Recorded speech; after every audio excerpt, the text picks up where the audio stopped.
Hello and welcome here on Eurosport. Hello and welcome from Imola, where we are waiting for the second qualifying session for tomorrow's San Marino Grand Prix.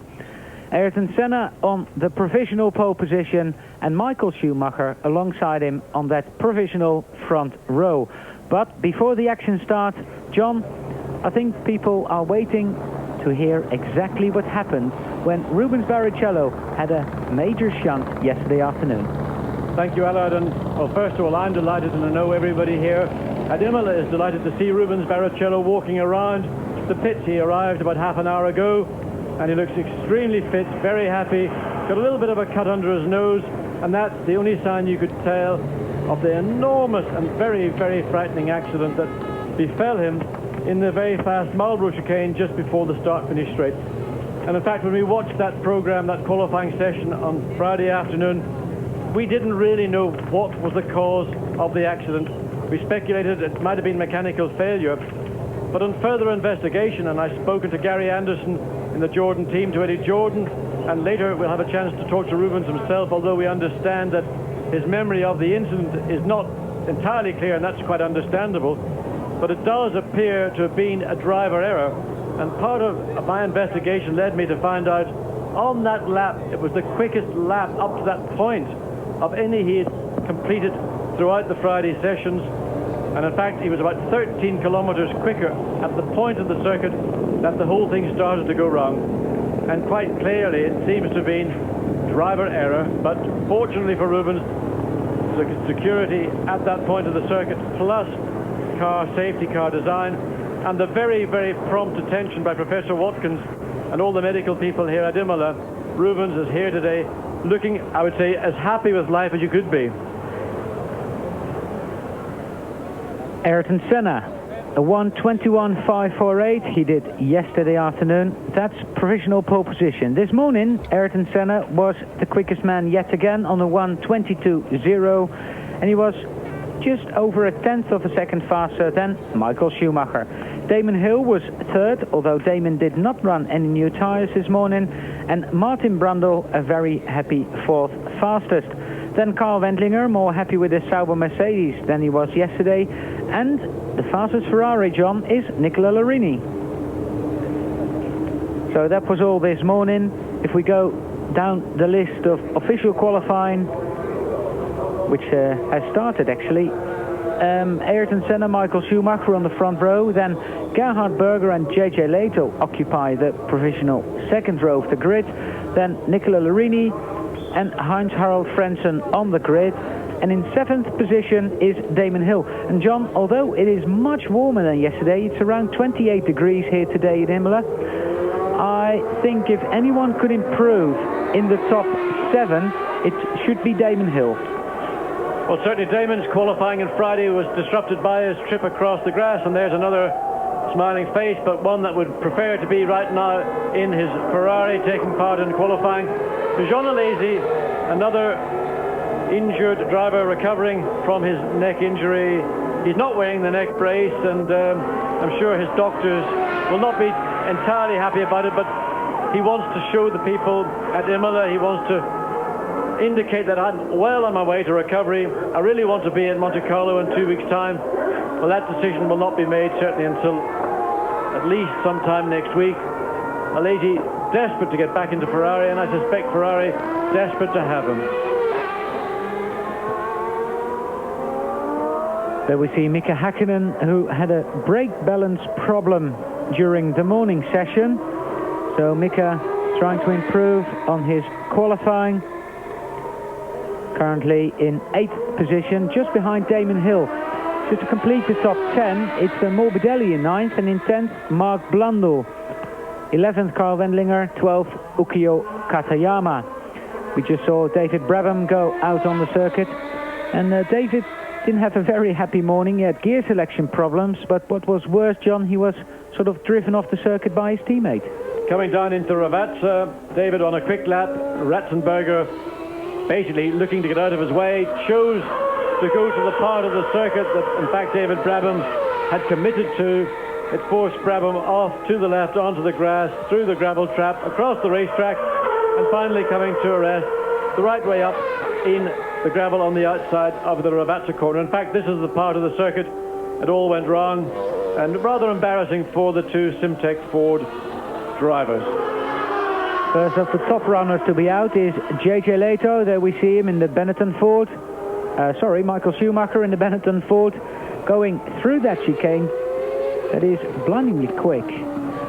Well, in fact, we've got a guest with us this afternoon who was sitting directly behind the part of the track where Rubens Barrichello piled into, and that's Dave Price. And Dave is a man who's very well known throughout motor racing circles, from Mercedes-Benz World Sports Car Championships through to Brabham team in Formula One. Dave, you witnessed that whole incident. What do you recall of what was a very frightening moment from the commentary position? Well, he certainly come into it carrying a lot of speed, a lot faster than the previous lap, and it was a very frightening incident, the whole thing. The noise, the speed it happened, but I'm pretty sure that he made a mistake on the entry. But I think maybe because he's on a fast lap, he wanted to try and recover that and carry some speed through, but he never recovered from it, and hit the brakes very late and took off over the ramps as we saw yesterday, and it was an alarming collision with the wall just above the tyre barrier, and very frightening from where I was sitting, I have to say. Well, in fact, talking with Gary Anderson this morning, he said not only did Rubens get the back of the car out, he actually accelerated, I suspect, to try and check the slide, but in fact all it did at this point was guarantee that he was going to go off track very quickly indeed. But just waiting to see what Schumacher does at the completion of his first flying lap. He's currently second quickest alongside Senna on the front row of the grid, and that's a 1:21.942, and that is quicker. Despite the fact that it's hotter than it was yesterday, Michael Schumacher improving marginally, but 1:21.942. And John, could it be this lap, or should it be the first flying lap because of the temperature? I would imagine that the first flying lap, if you get a clear run on the circuit as Schumacher had, has got to be your best shot. He's certainly not taking it easy. He is not doing what we have seen happen previously, where after one good lap you give the tyres a chance to recover. This is total commitment from Schumacher. He has the momentum up, he has the clear track. He's going to try and take the maximum advantage of those conditions he can. Another man to improve is Eric Comas, now in 18th position, and Ukio Katayama on his third lap, getting very close to his time from yesterday, 400ths of a second. Going through the Marlboro chicane is Michael Schumacher on the completion of his third lap. Whoa, he looks pretty wild there. Well, very, very committed indeed. Just tried a little bit too hard on the exit of the chicane. 1:28.21.885, again further improvement. So only just 0.3 of a second now between Senna on pole. Schumacher second place.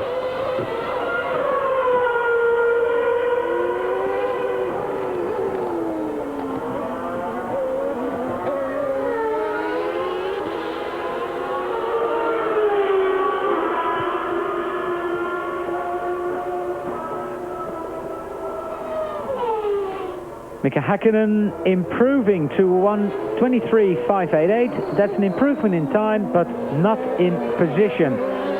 Well, John, I think this indicates we've had Schumacher out, Häkkinen, Comas, people all through the field, that it's quicker than yesterday.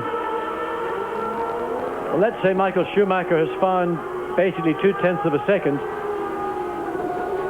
Whether Senna sitting back in the Williams garage watching the monitor and teammate Damon Hill will feel the same, well, we have to wait and see what will happen.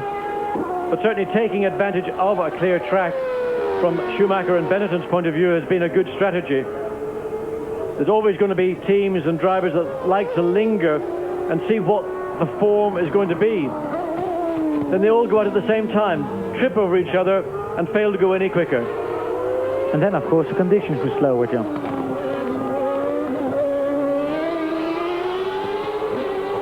The back of the grid, of course, Barrichello yesterday did not record a lap. He is 28 and a definite non-qualifier. Paul Belmondo's the man who is the first driver not taking part tomorrow. And the last qualifier is Bertrand Gachot. Ratzenberger 25th, Beretta 24th, and David Brabham is 23rd.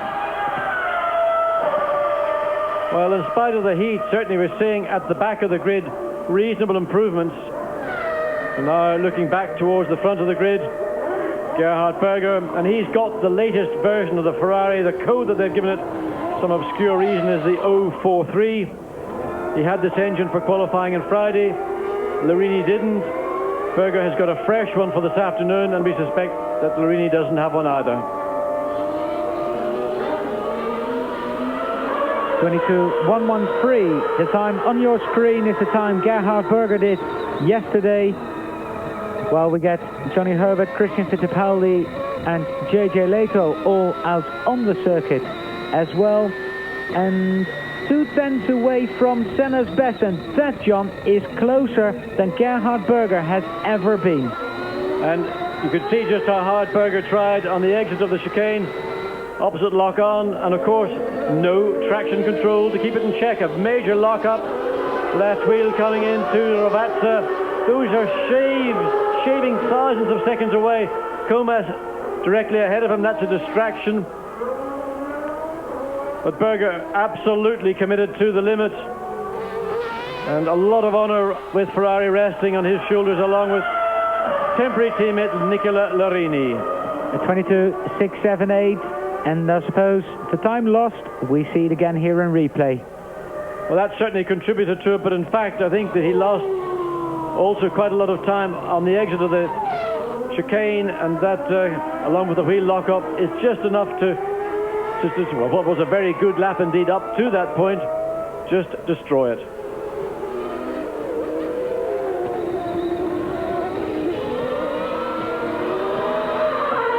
Still no sign of Ayrton Senna on the track. Going through Acqua Minerale up the hill, and let's see what the second split time is. Oh, that's quicker than Senna. Well, can he get through the chicane cleanly? Yes, he has. Didn't use, in fact, used hardly any curb on the exit. Much better drive out of the chicane now. Can he avoid a wheel lock-up into the first part of Rovazza? Looks good now, the second part. And important to get out of here cleanly. Up to fifth gear, about 160 miles an hour. Just touch the brakes, flick right, flick left. Down all the way into second gear. And here is where you can throw it all away. But again, a clean, economical exit off the chicane ought to be quicker. 22.680, and that is an improvement for... No, not an improvement for Gerhard Berger. And John, he loses over a second from the second intermediate point until start-finish. Sometimes it's a shame that pole position has to be determined on a complete lap, because if it was done on segment times, you would certainly have a lot more variety of people on the pole position. Well, he had a pole position a long time ago. Andrea De Cesaris, a man who is... Oh, Johnny Herbert, that's not the way to do it. Well, we look at the positions. Johnny actually coming into the pit. Well, he didn't intend to come into the pits. He lost it under braking for the chicane, spun across the track onto the grass. He then decided that, well, let's go into the pits as quickly as possible, make the best out of a disappointing job. Senna, Schumacher and Berger is the top three. We'll be back after the break for more action from Imola here on Eurosport.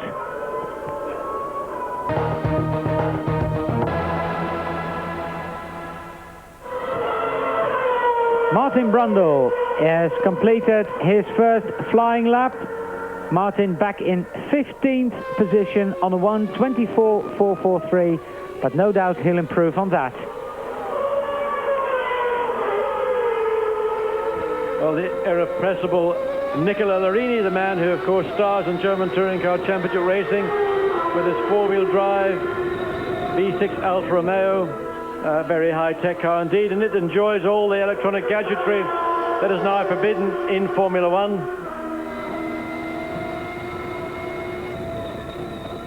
Well, Larini is on a very quick lap, if that time was right, John, but I doubt whether it was. Nicola Larini going through the chicane. That's probably more like it. And Larini currently in 5th. This is his very first flying lap, and the clock stops at 1:23.006, and that's only 0.2 of a second slower than Larini did yesterday. And in fact, as he goes past us, we can hear him backing off. So good opening lap from Larini, and currently on the 3rd row. Well, yes, he still is on the 3rd row, but Damon Hill has just bumped him from 5th to 6th. Damon Hill 22.780. That's his quickest lap of this afternoon, and that's some 0.4 faster as we see Damon now. And he spun here yesterday. He had problems at the chicane as well, and well, generally I think a very frustrating Friday in all.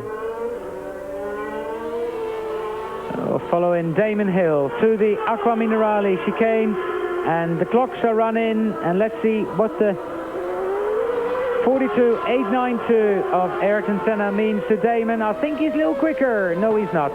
0.2 of a second. Well, we've seen that before, that people got very close on that second intermediate, but can Damon carry the speed all the way around the lap and get on the front row? Well, Larini kept well out of his way, and good use of mirrors from Larini.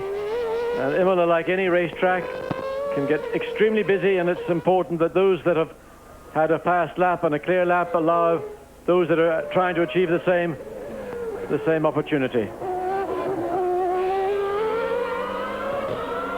Damon, good exit from that last corner, a 1:22.587, and now Damon is on the 2nd row of the grid. In 4th position, alongside Gerhard Berger's Ferrari. And can he squeeze another time out of this set of tyres? Well, he certainly hasn't decided this is going to be an easy, slow lap. The car looked very good indeed. It appeared to me to have very good grip, and in particular, out of all the low-speed chicanes, it was economical as well as efficient. Now all down into the chicane just before Acqua Minerale. And again, important here to get the power on, but not abuse it or not misuse it. Climbing up to this, really, it's a very fiddly and not particularly satisfying chicane, climbing over it more than on his first flying timed lap. Now down again into Ravazza. The temptation, it's quite steep downhill, so you tend to need, or you have to brake maybe rather earlier than you think you should do. Again, wide on the exit of Ravazza. I think the tires are maybe just going away from him on the completion of this lap. Damon Hill turning in on his way to a 1:21 lap. When he crosses the line, the clock stops at 1:22.168, and that is another improvement, but still on 4th position. Well, John, I think that's a big question. Is Damon going to get on the front row? And, well, the man in between us today, Dave Price. Dave, what are you doing here at Imola? Well, one of the other things I do is make a few bits and pieces for people in carbon fibre, and just out to check some of our customers and see if we can generate a bit more business, and some of them seem to be generating a lot of business in their own right. Yeah, certainly yesterday anyway. Dave, looking at that accident with Barrichello yesterday, I think the viewers at home can't appreciate just what the force of that accident was. Yeah, these cars are made out of carbon fibre and bonded together with glues, but that's very simplistic. Yet they're incredibly strong. Why or how are they so strong? Well, it's the structure in itself. It's quite complex, but it absorbs the energy so well. You don't get a real appreciation of how fast they're coming through that chicane on the TV. They carry a lot of speed. Oh. And Ratzenberger has had a heavy, heavy shunt indeed. We're going just to see there's movement in the cockpit, but that is a heavy impact on the left-hand side of Roland Ratzenberger. And again, marshals very quickly indeed. And I suspect that's the same part of the circuit that we saw that accident. In fact, no, this is not. This is coming down the straight through the Villeneuve curve. and into Tossa Hairpin, and he's gone off on to the left-hand side of the track. That is flat out 190 miles an hour. Red flag once again all round the circuit. Doctors, marshals, fire attendants, and you can see straight away attention being given to Roland Ratzenberger. And within a few moments we'll have Professor Watkins there again. Look, you see just the end of that accident, the wall. The car hit it very heavily indeed. Half the side of the car missing, the whole left side wiped off in that impact. And maybe we have a look at it again here. We can see now as Ratzenberger comes down through the Villeneuve curve. Oh, and something on the back of the car. And that was a very, very heavy impact indeed. The car then slides all the way down from that initial impact right down to the apex of the Tossa corner itself. And luckily for the marshals and Roland Ratzenberger, there is the car is not upside down. The car is the right way up there. So we see Dr. Sid Watkins, Professor Watkins, for the second time this weekend, being very careful with a driver. The helmet's off, and we are waiting for the track to be cleared. And I think we're going to see, as yesterday, a lot of replays, but it'll be a good 10-15 minutes before the action will resume here in Imola.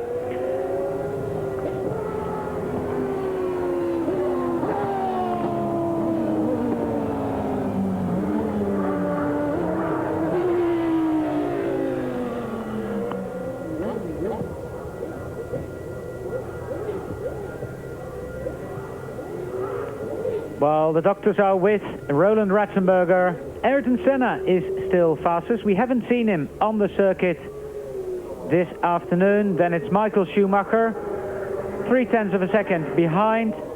Gerhard Berger is third, Damon Hill fourth, JJ Leto fifth, and Nicola Larini in sixth position. So the biggest improvement so far comes from Damon Hill, but that's not a surprise, I suppose, because Damon is the driver that had problems during that session yesterday. And there we see the whole left-hand side of that car is being taken off, and very rapidly they're taking Ratzenberger out of his car. He'll go into the ambulance and on his way to the medical center or to the hospital. And there, that monocoque, I think, has a hole in the left-hand side. Well, there was a very high-speed impact, obviously, and we saw the car just coming into view, and then it appeared not to make, well, it didn't make the corner, just went straight into the wall. And right now, the doctors and Professor Watkins working to stabilize. Roland Ratzenberger, of course, goes straight back once they're satisfied with his condition, and he will be taken to the medical center, where they will then decide what the next course of action is.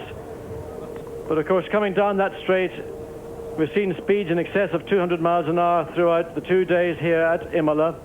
It's very, very quick indeed.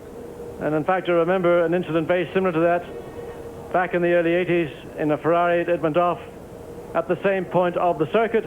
It's normally not a part of the circuit. In fact, one expects to have a problem.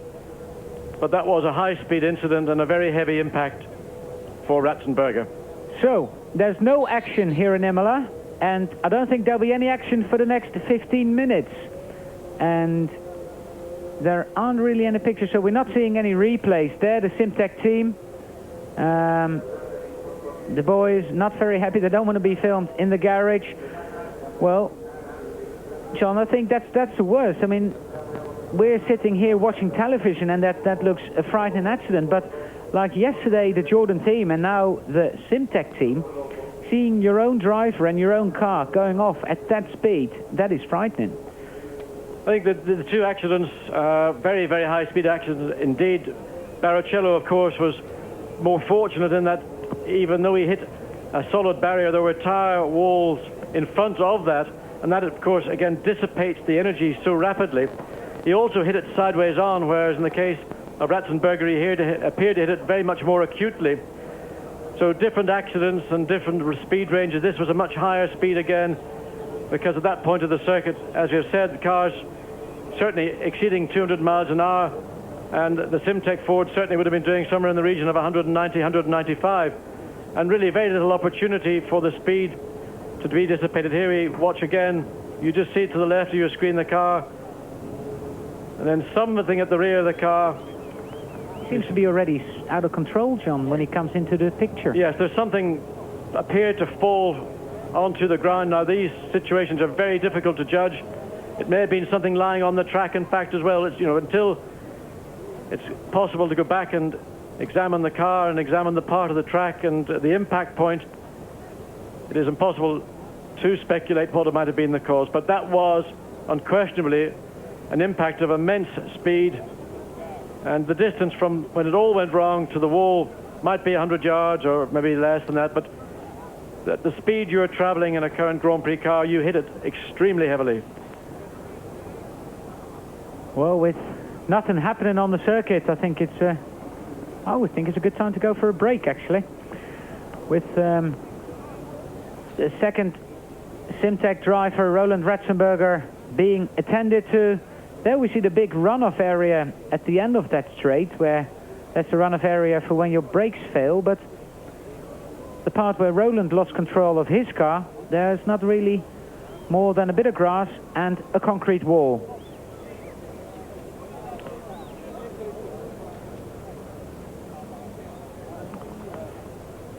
Well, the medical staff now getting things prepared, and this will be back to the medical center, but I think that they will want to see him get into hospital very quickly.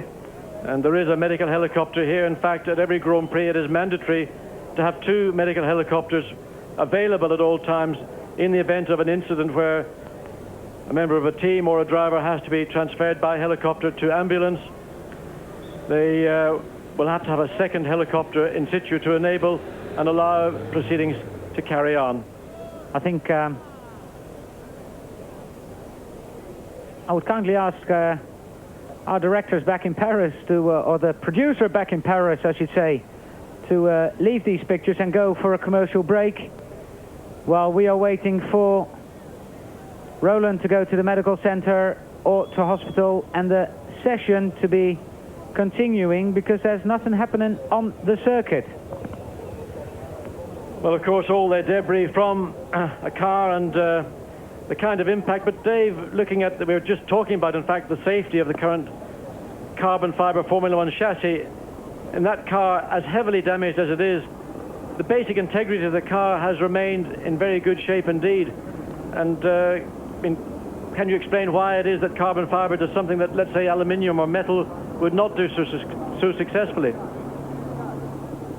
Well, trying to keep it simple. The structure of it is such that you can lay up and absorb the energy through different ways. And as you said, John, that car is still basically in one piece, as Ruben's car was yesterday.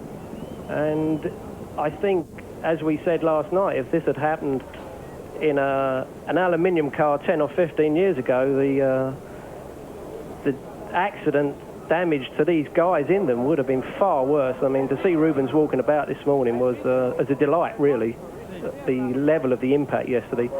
But it just goes to show how good these survival cells in cars are now, and progressing all the time.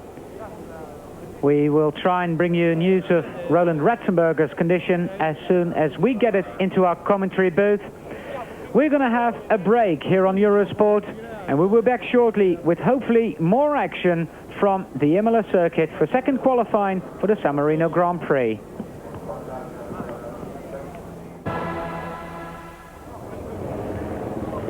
There is the car of, or the remains of the car of Roland Ratzenberger being taken away, and undoubtedly that will be examined very carefully by all the technical staff at Simtek. Well, John, I think we're for the second day in a row, we're guessing what happened there. Well, it happened so quickly, and we've had only a brief look at it, and undoubtedly, as the car was just entering the Villeneuve curve, something appeared at the back of the car to fall onto the road. We can't tell what it is. It may have been that there was something on the circuit that his car went over, or it may be, here we see Again, well, this is a different view, looking further down the straight as the cars come out of the Tamburello corner, and everything appears to be totally normal as it comes down the straight, and we shall then probably cut on there. That's something, that was bodywork flying off the car. We just see it.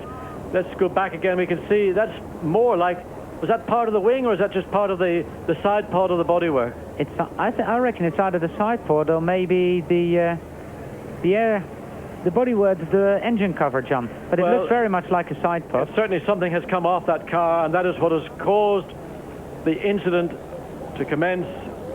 We're looking at the car, as we have said, very heavy impact indeed, but in essence the integrity of that car, the chassis in which the driver is in effect cocooned, has stood up to it extremely well. There is obviously, there we have a backward view, but well, that's the wing you can just see on the ground. That's probably the consequence of the initial first impact, and the car now just dissipating energy all the way down, right down to the apex of the Tossa hairpin bend. Well, the medical center is where Roland Ratzenberger has been taken, and as we mentioned yesterday in the case of Rubens Barrichello, every major hospital, neurological, orthopedic, has been put on alert, because that is standard procedure for a Grand Prix. Professor Watkins himself is a neurosurgeon, and he has been in attendance at Grand Prix as the Formula One doctor from, I think it was 1978 when he first came, and very much at the instigation of Bernie Ecclestone. He felt that certainly in those days when there were accidents, very severe accidents, it would be important to have a medical service, a quality of medical service available to attend any driver in a shunt such as this. And then subsequently the whole medical side of Grand Prix has been developed and improved. Each circuit's got to have a self-contained medical center. They've got an operating theater in there. Surgeons and anesthetists are available if they are necessary. But in general terms, what is preferred is to get the driver back, stabilize him, and then transfer him to the particular hospital that would be required for the particular injury a driver may be suffering from. There's a truck going down to Tossa hairpin, probably to repair maybe a little bit of the wall or whatever damage there might be to the fence alongside the circuit. Actually, the impact of Rubens Barrichello's shunt yesterday, he was collected by the fence, and all the posts holding the fence broke. I mean, they're concrete posts. Yes, in fact what happened, the metal posts supporting the debris fencing were supported by the concrete blocks, and when they took the impact, the posts in fact cracked the concrete blocks. Now, those each weigh about 30 tons. So in fact, because it's not possible to remove the damaged one, what they've had to do is put another one directly behind it to give it the support and the security. So a Grand Prix car, of course, it weighs around about 510 kilograms, with maybe 30 or 40 liters of fuel plus a driver's weight, another 75 or so kilograms. So you're looking at an all-up weight of around 585, 590 kilograms, traveling at 190 miles an hour. In the case of Ratzenberger, that's an enormous amount of energy. So when it hits something solid like a concrete wall, which at that part of the circuit was unprotected, it's obviously a major impact. Dave, we're all familiar now with carbon fiber monocoques in motor racing. There are Formula One teams out there that have carbon fiber suspension parts. Where's it going to stop carbon fiber? Well, you could make anything you like out of carbon fiber if you like, providing you can prepare for the expense of it, really. They'll keep experimenting on everything from carbon fiber, because it is very stiff and it's very light and it has very good properties. And from a survival cell point of view, you can see there, these guys are surviving very high-speed impacts now, which wouldn't have happened 15 years ago, as John, we were discussing last night. Yes, indeed, and at that very similar point of the circuit, as either Jody Scheckter or Gilles Villeneuve, I'm not sure, in their Ferrari, which was then in a car made of metal. It was a similar sort of accident, very similar speed, maybe a different angle. That was a survivable accident back in 77 or 78. But that type of accident that you saw just moments ago with Ratzenberger in the old style car would have been very, very difficult indeed to survive. Well, John, you've experienced how good carbon fiber is in Monza one year. Indeed, but I was fortunate because my incident, which looked very spectacular in fact, but didn't do me any damage whatsoever. The ideal way to have an accident in any car, particularly a rear engine car, is to go in backwards, because there's a mass behind you which will absorb again all that energy. But in fact, with the technology that is going into Formula One cars and the regulations that are now being introduced continually into Formula One to make the drivers cells safer, more protection for his legs, more protection around his upper body, you know, these things are extremely impressive. Well, there's the other medical helicopter, and I wonder whether this one's just landed to take Roland to the hospital, and that one is circling around. That's the... It's quite good I've got two. John, if the weather is staying like this, although the physical G-loads around corners might not be very tiring around here, it is going to be a very hard Grand Prix. There's a couple of times where you break from, let's say, over 300 kilometers an hour to under 100. So for people like JJ Leto, it's going to be a very tough Grand Prix if the temperature stays like this. Well, generally the circuit isn't particularly physical. There's no corner where you've got extremely high loads, and we just see Ayrton Senna now going into one of the circuit cars. He's going to go down to have an inspection at the part of the circuit that this incident has taken place. And as a senior, or as the senior Grand Prix driver, it's in his interests to be clear and aware of what was responsible and what did take place, what is the condition of the circuit down at that point. So Senna on his way down to do that. Well, we see the course car, the Alfa Romeo. Senna in the passenger seat in the front, and now looking across to get an idea of what the trajectory of the incident was. And he's pointing, looking for skid marks or score marks. You know, when these incidents occur, there are always telltale signs somewhere around. It's important to find them and recognize them, and at least you can learn from them. Well, just behind you can see the remarks on the grass where the car traveled at extremely high speed from the track to that concrete wall. We're waiting for the remaining 41 minutes of the second qualifying session here in Imola. We're going to take a short break, and we'll be back after that here on Eurosport. Welcome back here on Eurosport. You're watching the second qualifying session for the San Marino Grand Prix, which is stopped, red flag, because of a very heavy accident by Roland Ratzenberger, who we see maneuvered into the helicopter to be taken away to the Bologna Hospital. Well, I think Roland Ratzenberger is in critical condition, taken away, but we will bring you news of his condition as soon as we get it into our commentary booth. Well, John, before the break we were talking that it wasn't a very physical circuit here, but temperature does funny things to people. When I say it isn't very physical, because of the very long straight, although you've got the Tamburello curve, which is a bit of a white knuckle job, but there aren't very many corners on the Imola circuit that generate extremely high G-forces.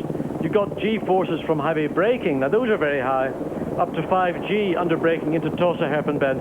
You've got 2.5G under acceleration. So your neck essentially is the part of your body that really gets the biggest workout in a 61-lap Grand Prix at Imola. So it's the forwardness under braking and it's the rearward motion under acceleration.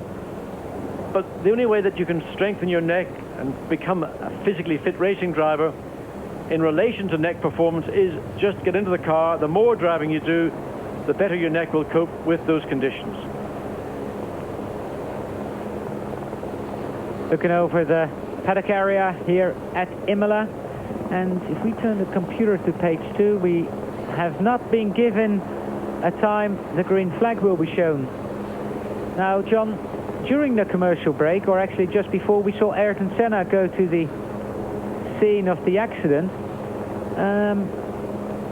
What would he be discussing when he goes and watches and have a look?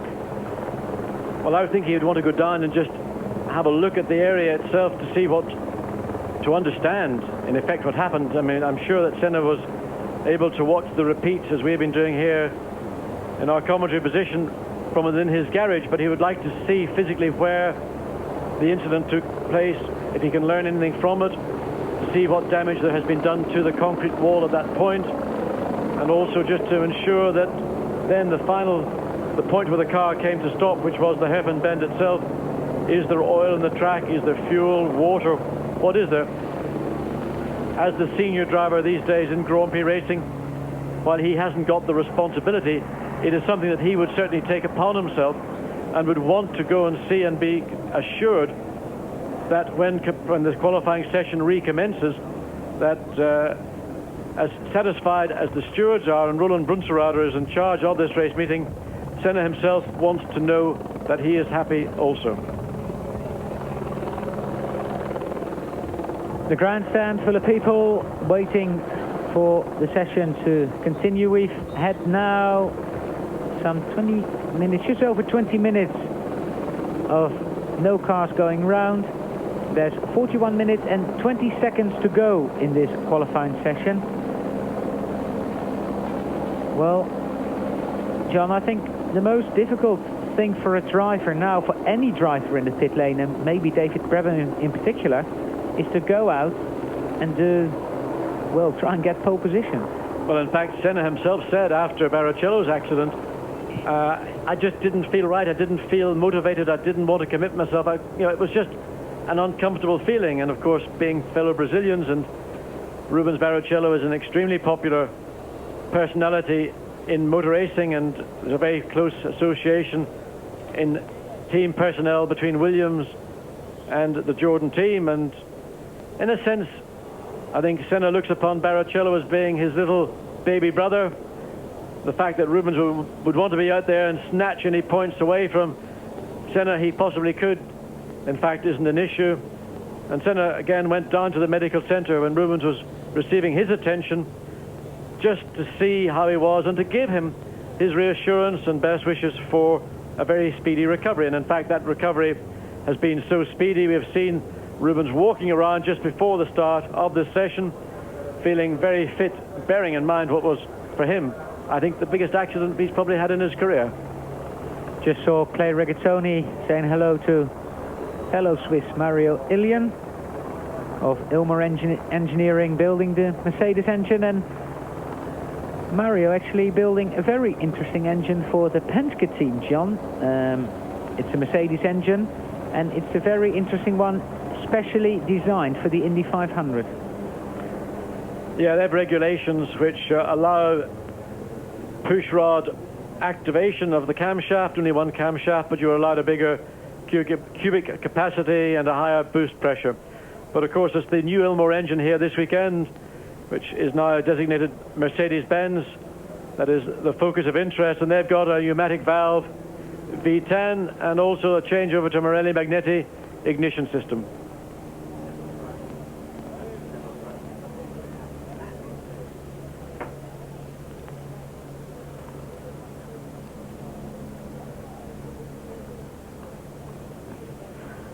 The restart of this session will be in 9 minutes from now. Well, 8 probably now. So 8 minutes to go until we can expect cars out on the circuit. And, well, Michael Schumacher only 3/10 away from Ayrton Senna's provisional pole position. Senna has not been out yet today, or this afternoon I should say. Gerhard Berger on his time from yesterday still third. And Damon Hill improved a second to get to the second row of the grid on the 1:22.168. Then it's JJ Leto on his return to Formula One, Nicola Larini and Heinz-Harald Frentzen in 7th. Frentzen just in front of teammate Carl Wendlinger in 8th position, so both Saubers again in the top 10. Then is Mika Häkkinen in 9th, and that's a disappointment. 10th, Johnny Morbidelli. 11th now, Mark Blundell. 12th, Martin Brundle. And we had that last year that Mark and Martin would qualify quite close to each other. But then, of course, they were driving for Ligier. Katayama 13th, Martini 14th, Alboreto 15th, and Christian Fittipaldi 16th. Eric Bernard in the first of the Ligiers in 17th. Then it's Eric Comas, Oliver Panis, and Johnny Herbert, the first Lotus. After a quick spin, we saw him perform. Underrated Cesaris has not improved yet, is in 21st position. Pedro Lamy 22nd, Beretta is 23rd, David Brabham 24th on yesterday's time, which incidentally he set in Ratzenberger's car. Then it's Ratzenberger 25th, Gasio 26th, Belmondo 27th, and Barrichello 28th. That's the positions with just over 6 minutes to go for the restart. Well, with Barrichello not driving tomorrow, and certainly Roland Ratzenberger equally won't be here to compete, so it looks like 26 cars will start, and the tail enders that may not have recorded a time certainly will, well, more than likely have the opportunity. The regulation isn't always the case that they will be admitted, but certainly if they follow the normal rule, then we'll see those cars make it into the Grand Prix. They're going to have signatures, I think, from all the team managers, aren't they? Well, there's the shot looking down over the pits complex at Imola, and pretty substantial garages. There's the organisers' block and the timing that is required here at each Grand Prix. So you can see the positions on your screen now. 0.3 of a second between Schumacher and Senna, and, well, a couple of hundredths of a second between Damon Hill and Gerhard Berger.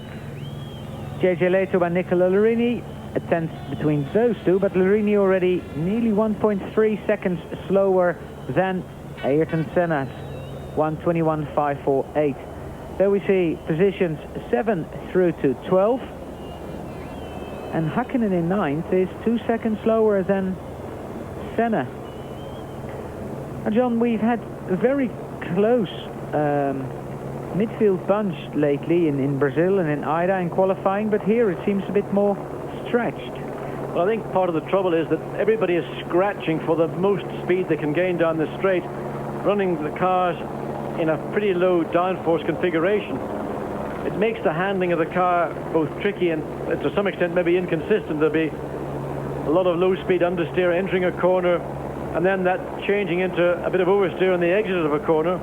It makes it difficult to put together a lap because the consistency of a car throughout the 3.1 mile lap at Imola means that, well, it's just very difficult. You've got to be an extremely good driver to put together one ideal lap, and we've not seen too many people achieve that over the 2 days of running we've seen so far for this San Marino Grand Prix. Famous hill. Famous hill here in Imola. There a lot of Italian fans waiting for the Ferraris to get a victory. We said it yesterday, over 1,300 days ago. 1,308, someone worked out. Well, and again we see the slow motion of Ratzenberger's accident. And well, it's too far away to see what really happened, John, isn't it? It's very difficult indeed, and we are trying to use our knowledge to give some clues as to what did take place, but certainly that impact, in my opinion, was not caused by driver error. That would appear to be an incident was beyond the control of Ratzenberger. So what the precise cause was, we don't know. We have seen another shot just taken from the camera facing up towards the straight, and there was undoubtedly some bodywork that came from the car prior to entering the Villeneuve curve. But those parts will be taken back and will be examined by the team. And in fact, I think Charlie Whiting, who's the FIA technical delegate at Grand Prix, will be very keen indeed. And he is the man, in fact, who's responsible for the certification of every chassis that is made. Now, David, can you maybe explain what is involved in the various certification tests that are involved in allowing a team to run a Grand Prix car? Well, every chassis that we build, Charlie Whiting comes along to certify it before it's delivered, and it basically involves applying pressure to certain points of the chassis, putting a load through the side, putting a load through the footwell and a load through the roll bar. It's quite stringent, and on top of that, every chassis, every new chassis, the first one has to undergo a crash test as well, which forces a thing either into the concrete wall or the wall comes back into the chassis, one or the other. It's a fairly stringent test nowadays. Well, certainly a lot of work has been done on the design of cars and on bringing the driver's feet and legs much, much further behind the center line of the wheel. I mean, I reflect back to the early 80s, and I shudder now when I look at photographs of the cars that I was racing, at that time state of the art. But nonetheless, the driver position in the car is much further back in the chassis in relation to where the front wheels are and the driver's legs. But what would you think? I mean, you're building these cars, you're working with the materials. Where would you think would be the next area in terms of structure and security that designers or, in fact, regulation makers would be considering for improvement? Well, I'm not sure, to be honest, John, because they are quite safe at the moment. It's always this big trade-off between weight and strength, which designers are always looking for. Most good Formula One chassis are weighing in around the same weight at the moment. And just looking at the level of impact of these things now, you think they're fairly well on top of it. For instance, the impact of Phoenix and the IndyCar race the other day, last week, that was a horrendous accident. And yet to see all these guys walk away from that, I would say that they're pretty close to getting it right in the regulation of these cars now. Well, if you look at an IndyCar, for example, they have got a different structure in terms of regulations, and the cars are, in fact, a lot heavier. Do you think an increase in the static weight of the car would actually lead to even more safe Grand Prix cars? I don't necessarily think that's the case. I think with an IndyCar, you're surrounded by so many walls so often that they've got a different set of circumstances more than you have in a Grand Prix car. And I don't necessarily feel that an increase in weight it would improve it dramatically. I mean, certainly more weight means more energy that you have to dissipate, but that was a pretty solid wall that Ratzenberger went into. Well, it's hard to regulate for an accident like that, and it's hard to design for. You saw on the photos there that there was a hole in the side of the monocoque there, but the level of impact there into a concrete wall is enormous, and how you design or regulate for an accident like that is extremely difficult. Well, Martin Brundle back into his Marlboro McLaren Peugeot and waiting for the commencement of the Saturday afternoon qualifying. It's due to start in 10 minutes now. Just under 10 minutes indeed, and well, that's a bit of further delay because everyone is down at the far part of the circuit. Well, to John, try and make sure everything is secure. Well, John, there's two things I'd like to say. One is that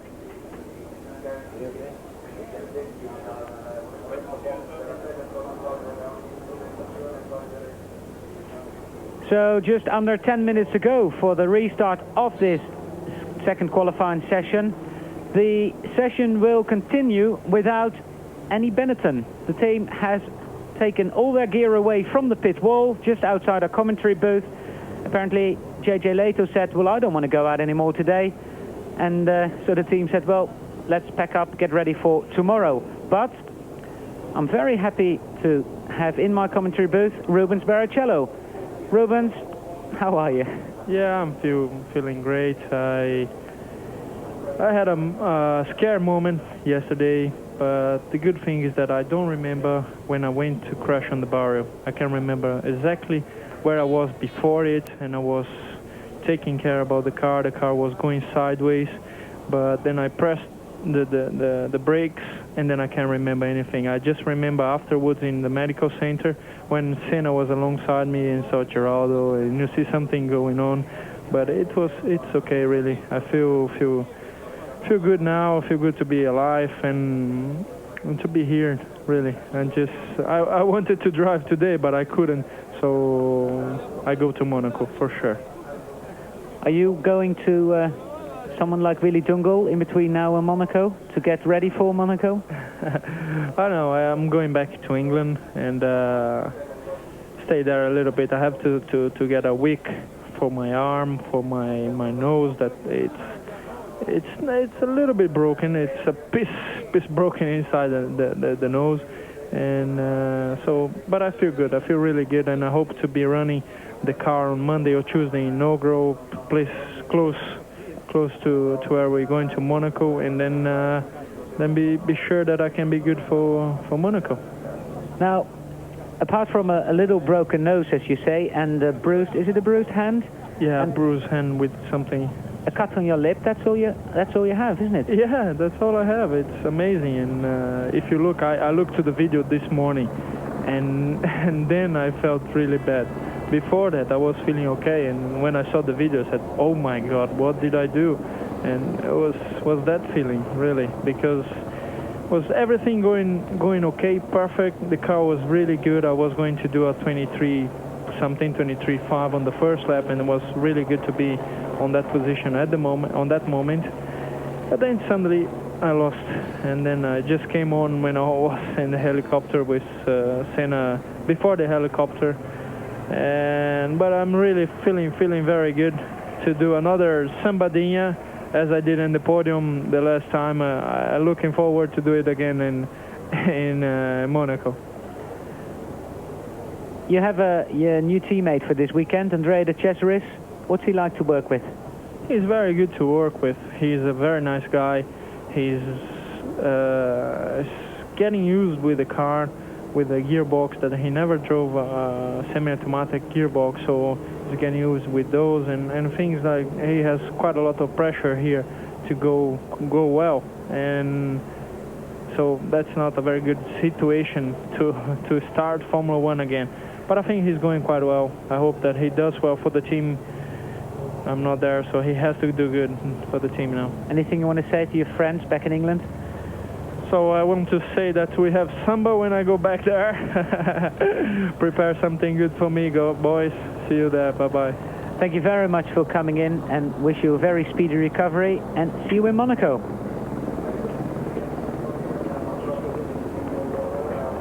Well, he's in upbeat mood, John. Certainly is, and great to see him, and certainly some of the Brazilian community back in Cambridge will be delighted to hear Rubens telling us how he feels, and the Monday Night Samba Club that they hold in Cambridge, I'm sure will be delighted when he turns up there and walks in and gets onto the dance floor. Also, of course, remember, Rubens Barrichello is currently lying second in the Drivers' World Championship, and the Cecil Jordan Hart team currently third in the Manufacturers' Championship.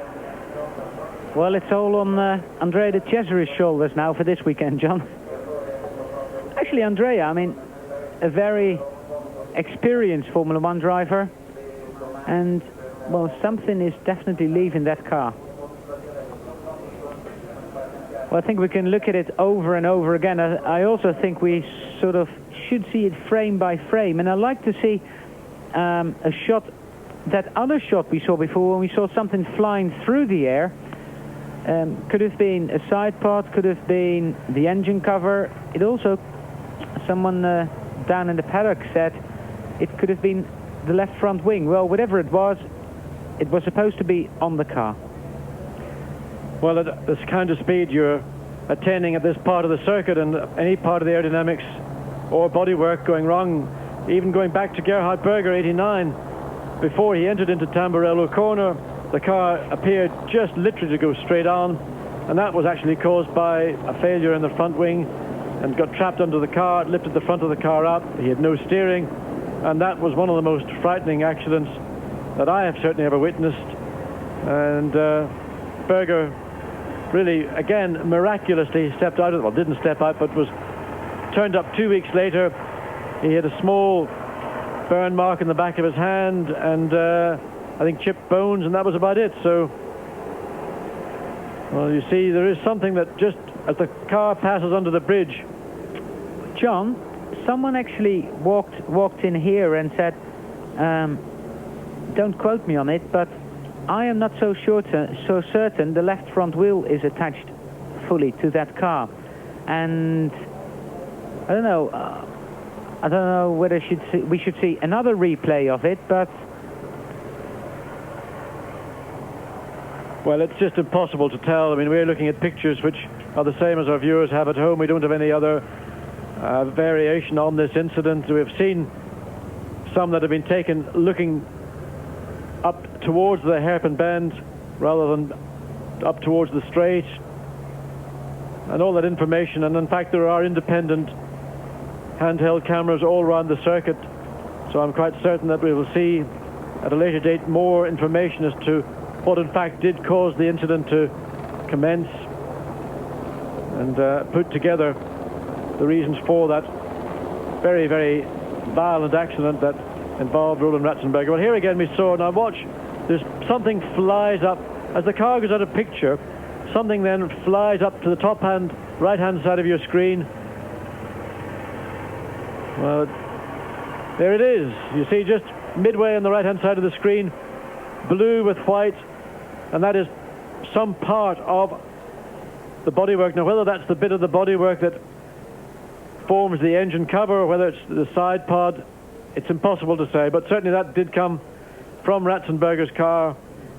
When parts fly off a car at that speed, it may also have residual damage to other parts. Certainly from that point, things started to deteriorate very rapidly indeed for the Simtek Ford, and in effect it looks to me that Roland Ratzenberger was at one point then just simply a passenger. Well, with no Benetton personnel in the pit lane, there is a lot of activity. Still, the red flag, as we see, is out. It is currently, well, 40 seconds before we see the green light again, and the green flag will be shown to anybody who wants to go out and would like to try and go quicker than they did before.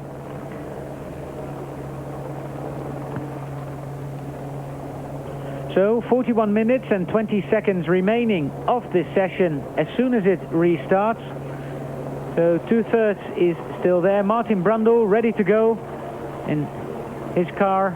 Martin currently in 12th position, and that is on a 1:23.872, and that's only, John, just over 0.2 of a second of teammate Mika Häkkinen in 9th. Well, this is a circuit, ultimately a power circuit, and Peugeot have really worked miracles in designing and developing the A6 version of their V10 engine. But, you know, time is the factor. There's only so much you can do, and certainly by the time we get to mid-season, when further refinements and developments from the Peugeot engineers and Jean-Claude Boudy and other people, we will undoubtedly see a fairly steep performance gain coming from the Peugeot engine.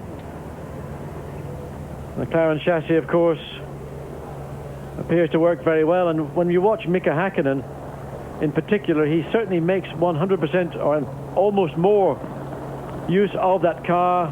Confidence level very, very high, and you can only do that when you've got a car that actually is working.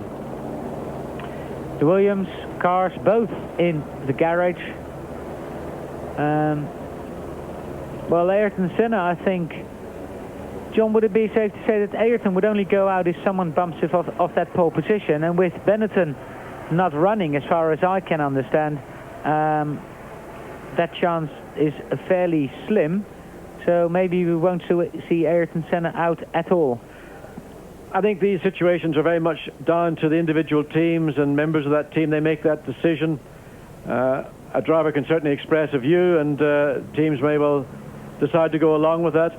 But there are many people there.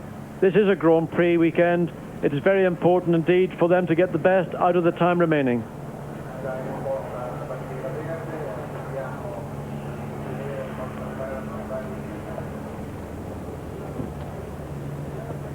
Control tower here at the circuit on the left, and there is the Pacific garage. That is the last garage, or the first, whichever way you look at it. And then it's Lotus next door, and probably the garage where you see a lot of people waiting in front is the Ferrari garage. Well, I can hear a car. The green flag is out. It is allowed to go out on the circuit, and as at any session so far this weekend, it is the Tyrrell of Ukyo Katayama that's ready to go. Well, qualifying on Saturday afternoon now recommenced, and some 41 minutes of that session remaining. And so far we have seen, of the people that have been out, about half of them had made significant improvements. The other half may have just been out for a couple of laps and hadn't quite settled down. Of the front runners, Senna still hasn't been out. Heinz-Harald Frentzen in 7th in his Sauber Mercedes hasn't been out. Morbidelli in the Footwork Ford.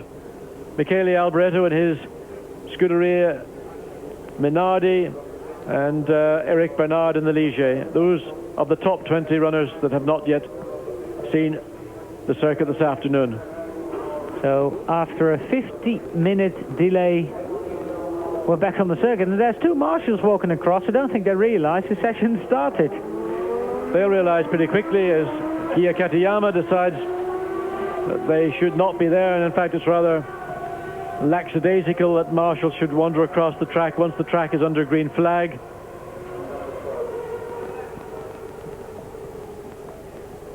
Well, Katayama is not Italian, neither is his team, so we don't see him out on the circuit, but he's definitely out there, and we're still watching an empty pit lane. Frank Williams going back to the Williams garage, all going back to the motorhome, one of the two. And Katayama finishing his first lap of the remainder of this session. And that car, John, we said it before, that Yamaha engine, a pretty good engine. The Tyrrell chassis, well, that's pretty useful as well, and a very good gearbox. The thing that I'm amazed with Katayama, his head wobbles around. I've never seen a driver's head wobble around quite so much, and it's really, in my mind, primary to have your head as static as possible when you're driving. You may want to move it around, but that's just being bopped around, whether it's wind pressure or a vacuum, a low pressure vacuum area in the cockpit. It's certainly, in my view, very uncomfortable. And secondly, it cannot help when you come into a section of circuit at the end of the straight from very high speed with your head being pushed around like a doll. I remember we had Ken Tyrrell in here last year at some stage, and Ken then said, well, his head does move around quite a lot, and it just does that. Katayama could well be on his way to a fairly good lap. I'm not sure whether it's going to be an improvement on that 1:24.000. Teammate Mark Blundell only a couple of tenths in front of Katayama. The car sliding, but fairly tidy, and a 23.3, a very good performance, and he's straight up to 8th. I think that's going to be a trigger for a lot of other people. There are people obviously hanging around in the garages. Will I go out? Won't I go out? If you've got time in the circuit and you want to be a Grand Prix driver, or you're a Grand Prix entrant, in reality, the time is there. You should go out and take advantage of it. The race on Sunday is a Grand Prix, and that's what people are here to do.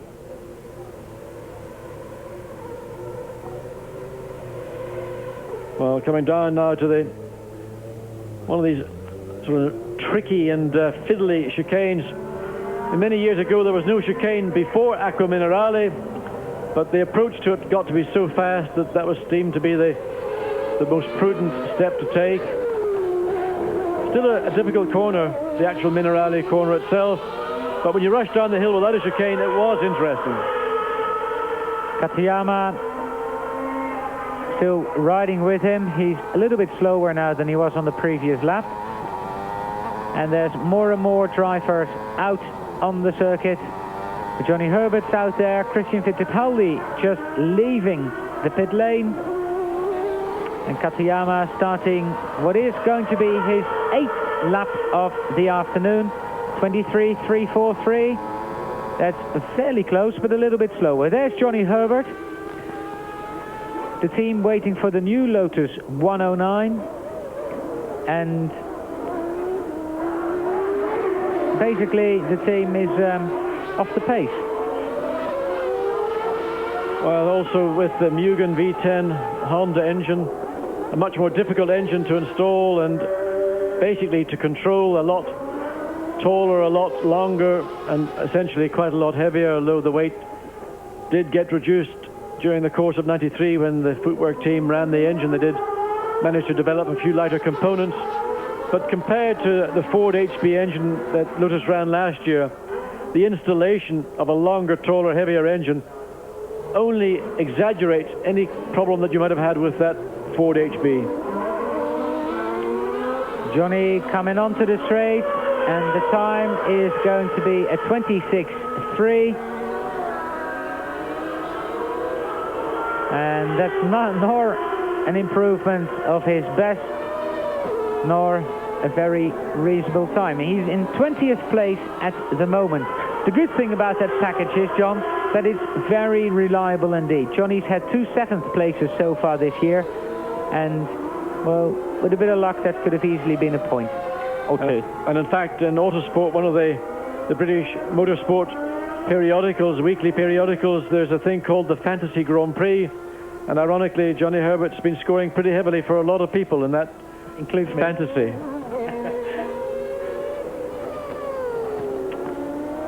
So, who's out there? Nicola Larini in the Ferrari, going past the pits now. And I'm surprised the Italian television hasn't picked him up yet, but he is definitely out there. Also, Gianni Morbidelli and Mark Blundell, who is now, well, being put back by his teammate. So he will try and get into the top 8. Martin Brundle crossing the line. He will start his first flying lap now, while we are still riding with Johnny Herbert, who will come into the pits. Well, I suspect that was Johnny Herbert's original set of tyres, the ones that we saw him spinning into the grass just in front of the entrance into the pits.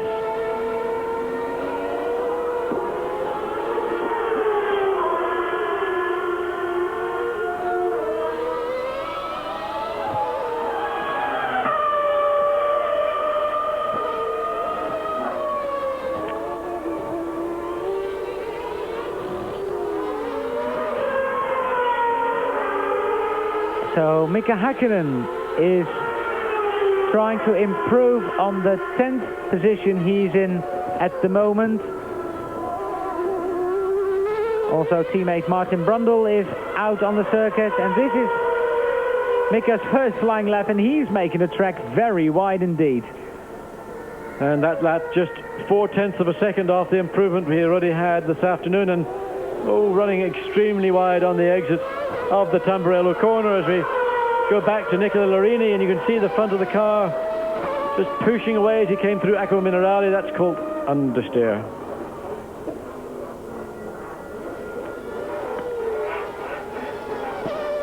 Ferrari had a lot of understeer in Ida, but it seems to be better here, John.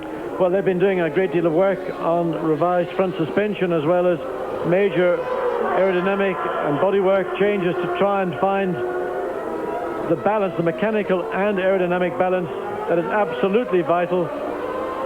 And of course, again, a circuit like Imola where you've got so much low speed work, yet you've got to balance it off against probably the quickest or one of the quickest straights of any circuit. It's a difficult job technically. The Bertrand Gachot on the circuit in the Pacific Grand Prix. Well, Gachot's definitely in for this race. And Marini did a 23.2 on that lap, and that's still 4 tenths away from his personal best. Let's see how close he can get to Ayrton Senna's 42.892 second intermediate time. No locking wheels this time going into the chicane. And the time is half a second off Ayrton Senna. Now if he could keep that momentum, he will do a 22.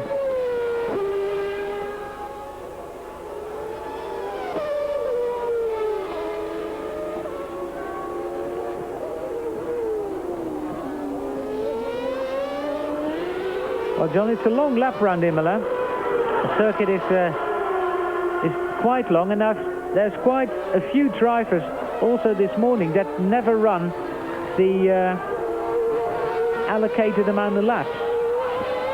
Well, Marini completes his lap. Berger's just starting his. And Gerhard Berger, his best time still from Friday afternoon. Marini now has backed off and completed what he thinks is the best on that set of tyres.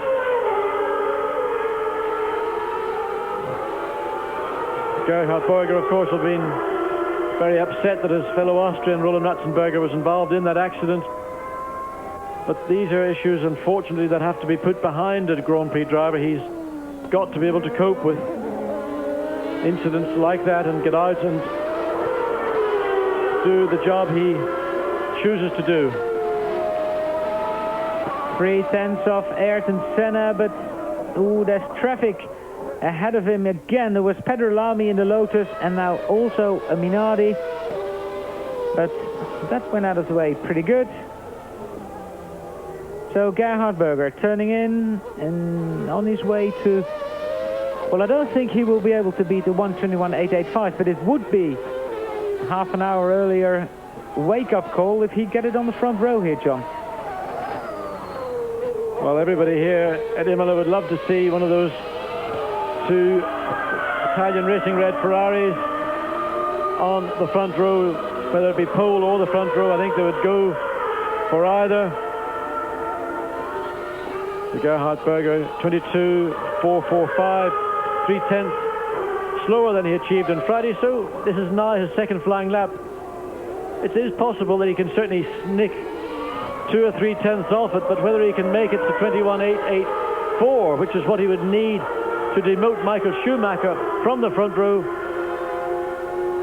but it'll not be for any lack of trying on the part of Gerhard Berger.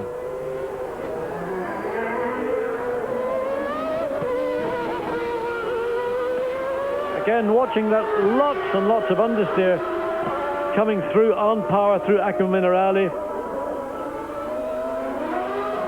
And the penalty of understeer in a corner like that is that you're not able to really get on the power early enough and hard enough.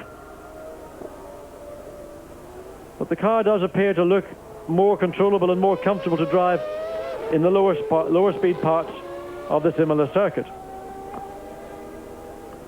Berger going through the first part of Marlborough, then to the chicane, and it is quick, John, through there. It's very, very quick. The problem is the entry to the corner is faster than the exit, and you're carrying so much speed up that it's easy to misjudge not the entry, but what you need to get through the corner and get positioned for the left-hand part of it. And talking to Rubens just those moments ago, in effect, that appears to have been the problem that he got himself into. He came into it very, very quickly indeed. He used a lot more road than probably he expected. The back of the car did step out, and really there just wasn't enough of the racetrack left for him to recover. Well, we look at the classification. There is 25 minutes to go in this qualifying session, and well, we'll see what's happening in the top 12 at the moment, but there's Andrea De Cesaris in 21st, where we watched Pierluigi Martini, Pedro Lamy 22nd, Beretta 23rd, Brabham 24th, Ratzenberger 25th, Gasho 26th, Belmondo 27th, and then Rubens Barrichello 28th. Pierluigi Martini with the Minardi, and that is basically still last year's car, John. The team is waiting a new car, but what they've got for this race is new fuel. Yes, they have new Agip fuels, the same fuel that Ferrari have had access to for this weekend, and according to Michele Alboreto, it's worth another 10 horsepower in his Ford HB, and I suspect it's probably at least that, if not a little more, for Ferrari. But it isn't even just the out-and-out horsepower, it's how it affects the engine characteristics as well, and what the engine engineers are able to do with that. But they do have some of the 94 parts on the car, and principally what they are the corners, but the wheel end of the corners, the uprights, and some of the new brake assemblies. And over the next, well, 2 Grand Prix, I think, by the time we get to Spain at the end of May, you'll see the complete 94 Scuderia Minardi Ford HB. Martini turning into that last chicane. Well, gets on the power nice and early, nice and tidy, and the time is 1:24.523, and that's half a second slower than he did yesterday, but it's the fastest time he's done so far in this session.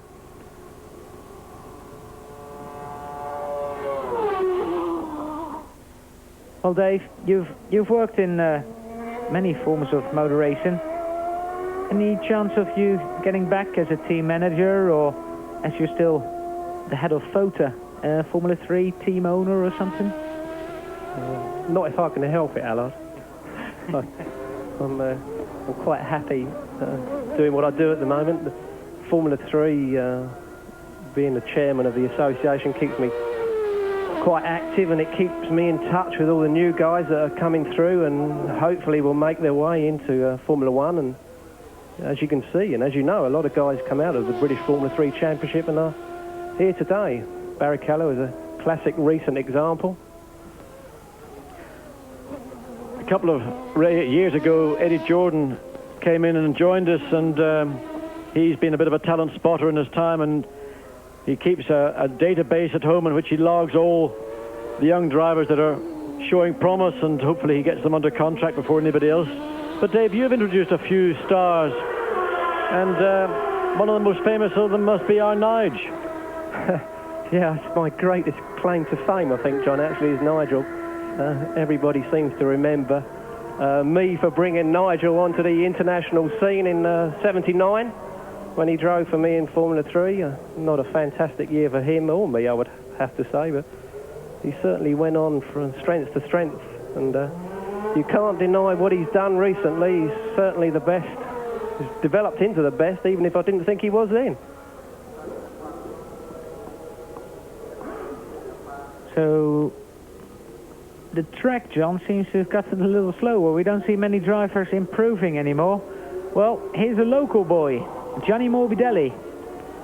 Very confident, and according to a team manager, Jackie Oliver, very surprisingly quick and level-headed.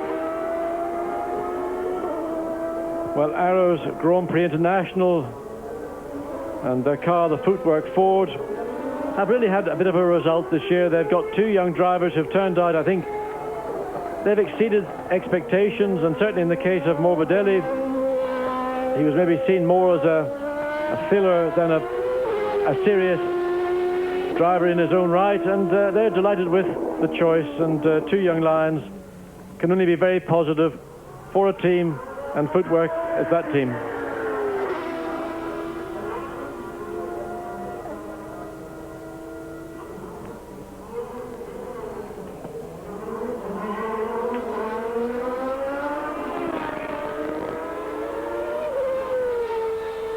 Well, Gianni Morbidelli, John, is, we shouldn't forget, was a Formula 3000 front runner a couple of years ago, and also a former Ferrari test driver. And he actually did a Grand Prix for Ferrari.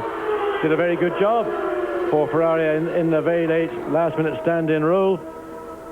But Morbidelli, you're one of many. I mean, there are almost hundreds of young Grand Prix driver, or aspirant Grand Prix drivers.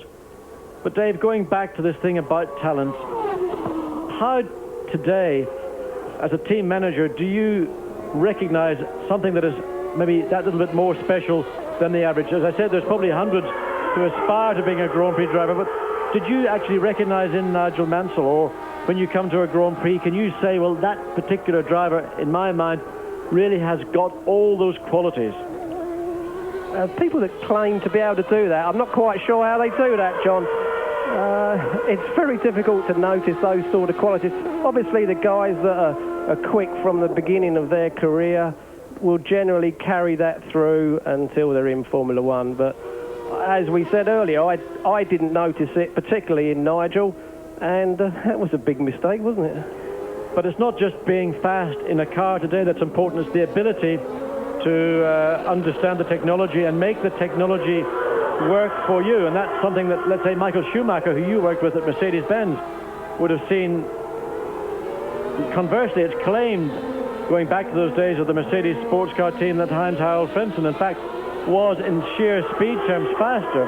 But is he any better as a Grand Prix driver or as a driver?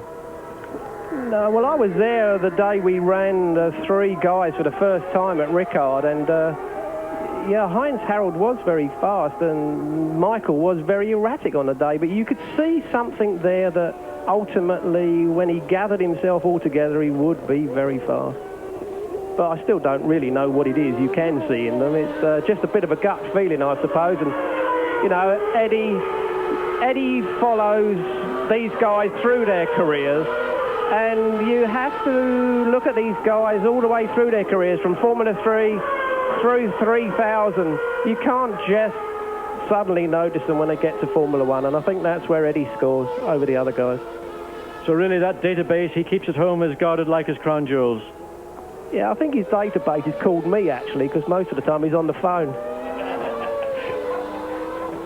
Well, there's an insight into how young drivers are developed and brought into Grand Prix racing, and people like Eddie Jordan and Dave Price and many others who started running Formula 3 teams and developed into 3000 and ultimately into Grand Prix. It's no different to people like Ron Dennis, Frank Williams, or many others, Ken Tyrrell, who in decades earlier did the very same thing.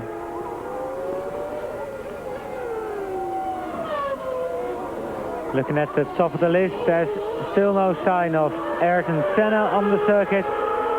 Also, since the red flag, we haven't seen Damon Hill out on the circuit either. So Senna, Schumacher and Hill, 3 of the top 4 drivers, have not been out on the circuit. And what we're watching the screen is Pedro Lamy and John Lotus.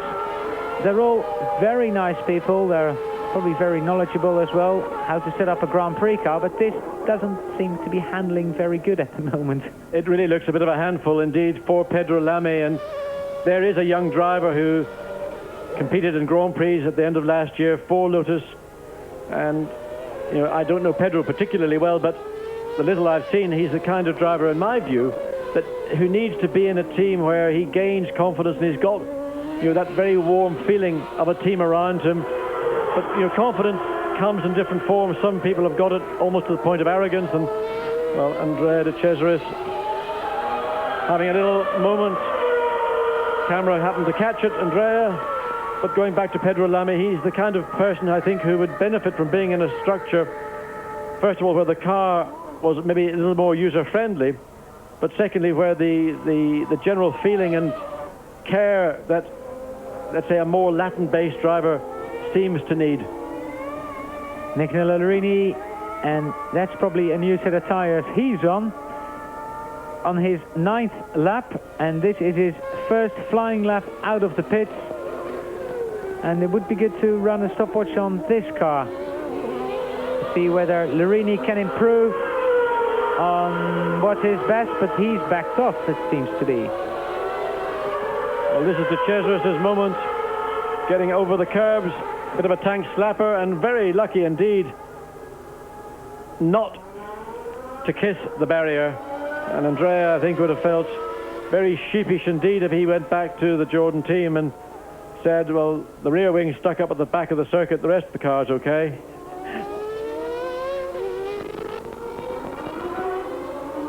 Larini has backed off, only just in front of Pedro Lamy. Does that look like a very low rear wing on that Ferrari, John? Or? Well, we'll have a look and see. I think Larini was just positioning himself to prepare for another lap, and you can see just on acceleration the Ferrari pulls away from Lamy's Lotus, and all those 12 cylinders and Agip fuel. Rumour has it somewhere around about 770 to 780 horsepower from Ferrari at the moment, but that wing, in fact, I would say has been increased. The rear flap has been increased rather than lowered. Talking about V12 engines, John, there's another V12 engine here in Italy, which is apparently very good, according to Daniele Odetto of Lamborghini, but out of use at the moment. Well, he's very sad indeed, because they've got an air valve V12 engine, again producing similar figures, 770, 780, and they can't find a home for it. And I think that's a great shame, because we saw, towards the end of '93, when McLaren initiated a test program on behalf of Lamborghini, that the engine, in fact, was probably a better proposition for a team than we'd seen in its regular home at La Rousse. So Odetto trying to get a car basically for his engine. And the man who's had great results with that Lamborghini engine is actually Nicola Larini when he drove for the Modena team. And Larini right over the curbs, the rear wheel dropping into the dirt, to the grass at the side of the track. 23.126. So again, that, if you lack a little bit of exuberance, just too much throttle too quickly, scythes away 2 or 3 tenths of a second. There we see it once again. The car, this is what we saw happen last year, in fact, to Andretti and Senna with the McLaren's active suspension system. It got up on the top of the curb, and the way it was programmed, it actually made the car drop down even more, and they both had identical moments, spinning across the track and just stopping, or in one case, tipping the pit wall.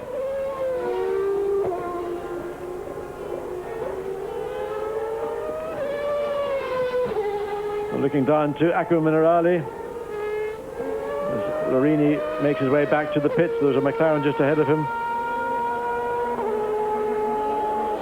So Larini now completed 10 laps. This will be his 11th lap, and effectively he's stopped his own qualifying session.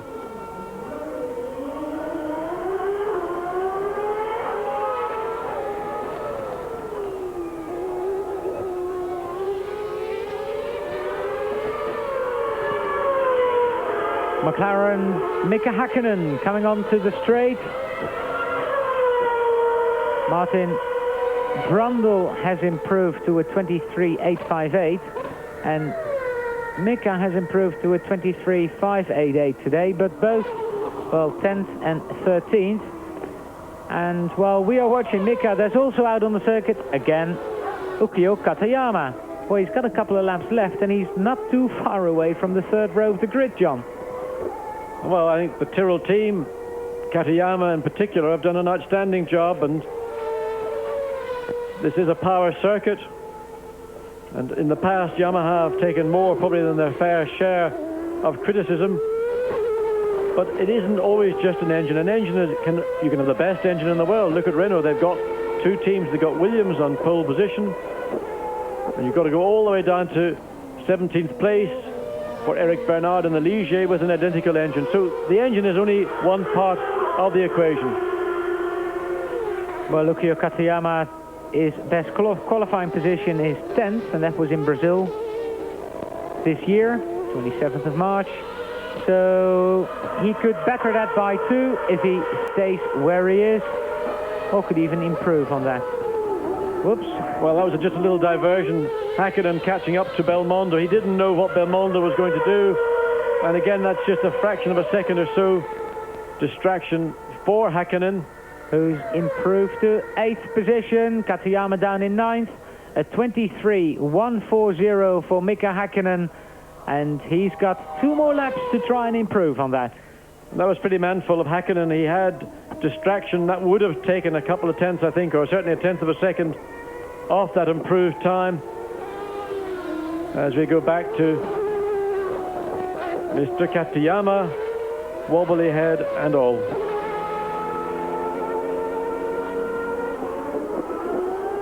There we see his time so far at 23.322.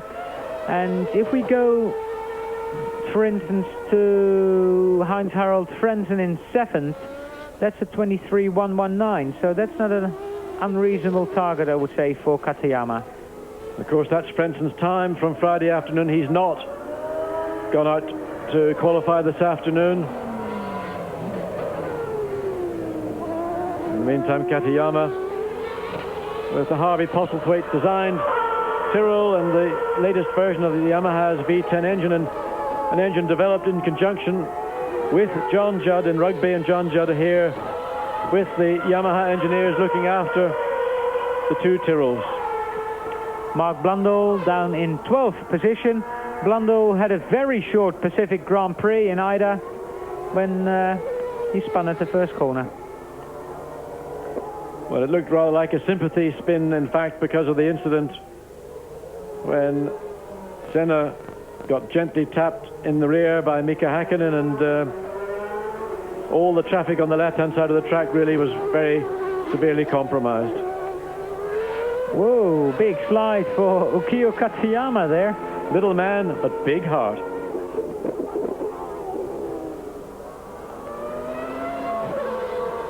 So it's getting more and more busy. We can hear cars going out of the pit lane with 8 minutes to go. And this is probably the traffic jam you were talking about earlier, John. Well, it's amazing. Nobody really wanted to go out. Ken Tyrrell, I suspect, would have said to Akio Katayama, go. And since Akio Katayama is about 4 feet shorter than Ken Tyrrell, he dutifully would have obeyed. He immediately went quicker, made an improvement. And now looking back, looks like Gerhard Berger on a fresh set of rubber, trying once again to find some 0.3 of a second to put his car alongside former teammate Senna on the front row of the grid for the San Marino Grand Prix.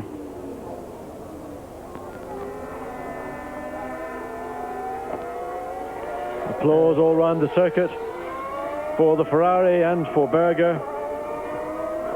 Well, Gerhard's got about 3 laps left to do that in. Katayama going back to the pit. His run is finished. So is Mika Hakkinen. He'll go back to the pits very shortly. And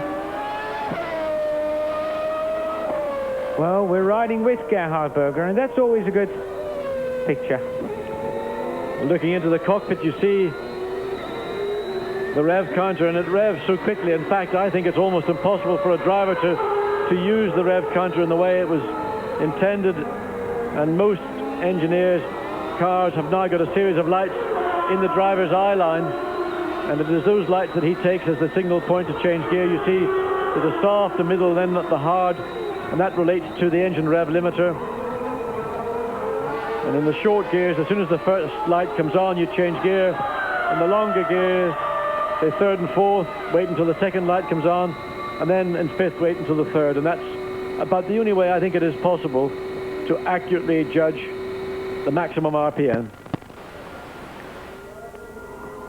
Gerhard going into Tosa, a 10th of Ayrton Senna's best, but we've seen that quite a few times now over this weekend, that people got very close down the straight to Ayrton Senna's time, but then by the time we exit Aqua Minerale, suddenly the gap's grown to a second, John. Well, it's a long, and Gerhard in trouble. He lost it, the back of the car just stepped out as he came into that chicane at Aqua Minerale.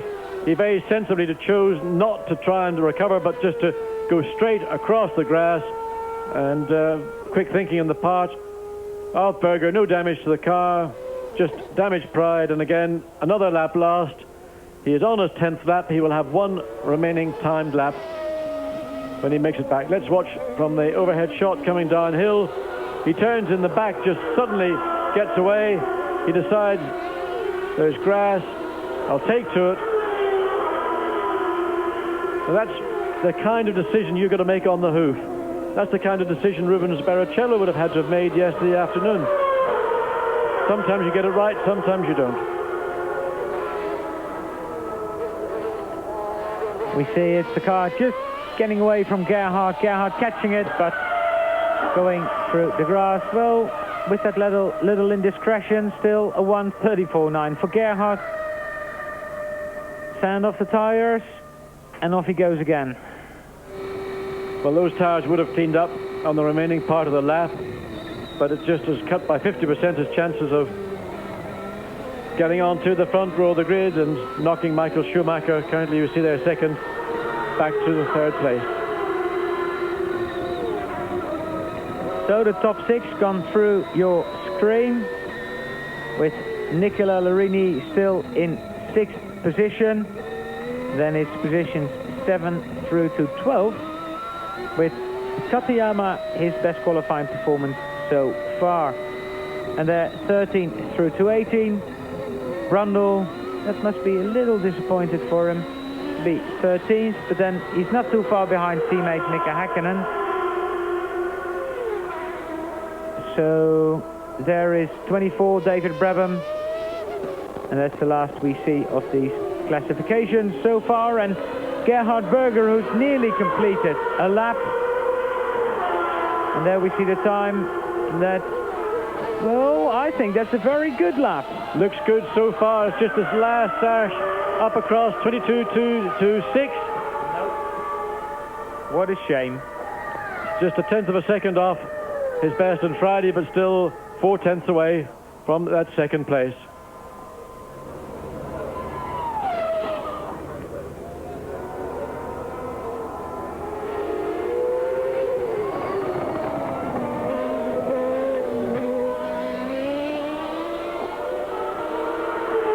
So Berger, who's got one more lap, when he crosses the line, it'll be his 12th line, but then he can use the slowing down lap to get back to the pits, because you don't cross the timing beam driving back to the pits at this circuit. So you can actually do your full 12 laps if you want to, but I think you've run out of fuel.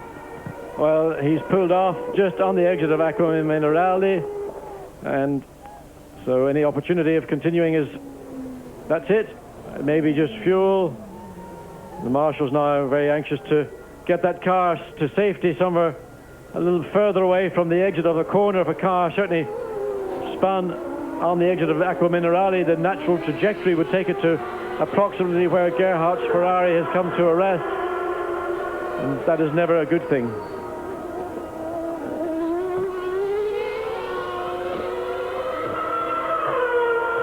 100 seconds to go in this final qualifying session for tomorrow's San Marino Grand Prix here at Imola. Mark Blundell being pushed back into his garage. Mark did quite a few laps. We didn't see him. He improved to a 23.858. Sorry, 8.3. Mark didn't improve at all. That's 23.703 from yesterday. So Ukyo Katayama, 4/10 of a second quicker than his teammate. Yes, Dave, that's a lot, isn't it? Too much, really, isn't it?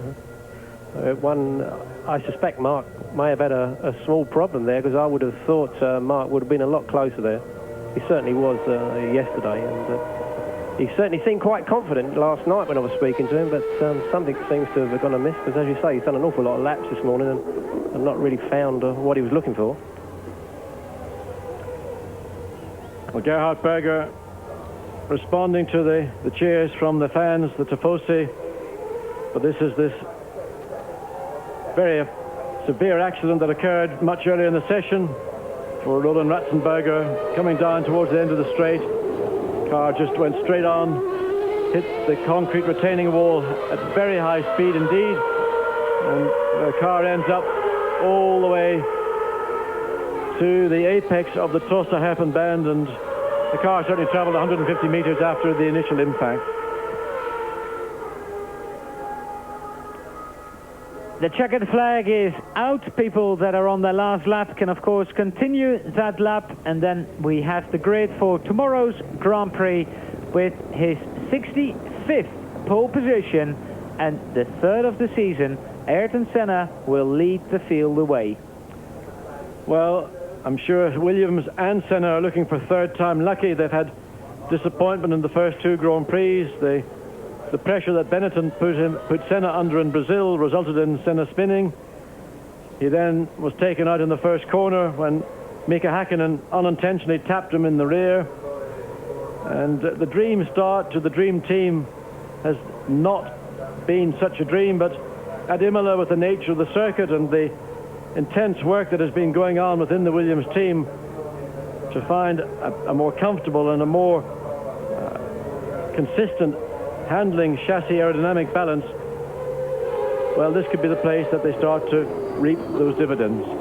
Alongside Ayrton Senna on the 1:21.885, 0.3 of a second slower, World Championship leader and the winner of the first two Grand Prix so far this year, Michael Schumacher.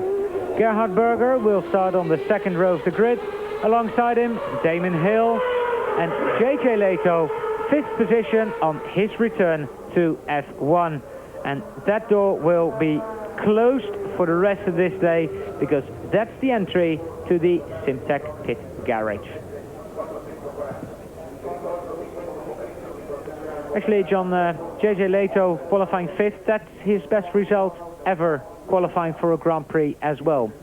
And I think that's a performance that is worthy of comment. JJ in his first Grand Prix of the season, returning after a severe neck injury to him during winter testing. And he certainly looked fit when I saw him on Tuesday at Silverstone. And throughout the weekend he's been on the balls of his feet. He's been delighted to be able to finally start a Grand Prix, and I think he's confirmed all the faith that the Benetton team have had in him, and really capable of providing maybe, let's say, a more experienced support to Michael Schumacher during the Grand Prix. Okay, so Nicola Larini qualifying sixth, one better than in Ida, and his best performance ever. Frentzen in seventh, Mika Hakkinen is eighth, ninth, very well done, Ukio Katayama. 10th, Carl Wendlinger. 11th, Gianni Morbidelli, first of the footworks, and then it's Mark Blundell in 12th, just in front of Martin Brundle. Pierluigi Martini and Michele Alboreto, 14th and 15th, and you can go through all 26 drivers on the screen. Now, don't forget, we have to warm up tomorrow morning, and we will stay on with interviews after that for about 15 minutes here on Eurosport. And of course, we'll be live with you from Imola half an hour before the start of the Grand Prix, which is 2 o'clock Central European time, so 1 o'clock in the UK.